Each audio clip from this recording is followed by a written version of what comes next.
একাদশে ৫ পরিবর্তন নিয়ে বড় বিলাসিতা দেখিয়েছিল বাংলাদেশ, যার ফলাফল হাতে নাতেই পেয়েছেন কোচ ফিল সিমন্স। ব্যাটিং ও বোলিং বিভাগে ছিল যাচ্ছে তাই অবস্থা। মিরপুরে মাথা তুলতে দাঁড়াতেই পারেনি টিম টাইগার্স। আগে বল করে বোলাররা রান দিয়েছেন দু হাত ভরে। এরপর ব্যাট করতে নেমে দ্রুতই সবাই ফিরেছেন সাজঘরে।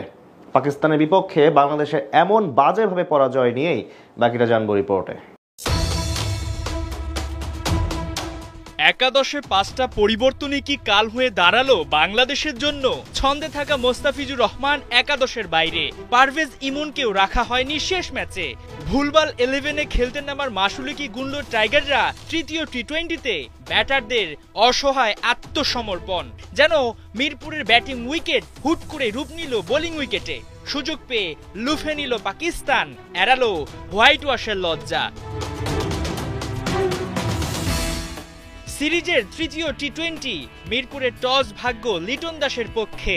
বাংলাদেশ আগে ফিল্ডিংয়ে। গেল ২ টি-20 হেরে মিরপুরের পিচকে দুষতে থাকা পাকিস্তান এ ম্যাচে সেটা বলার সুযোগ পাবে কি? একের পর এক বাউন্ডারি, ওভার বাউন্ডারি,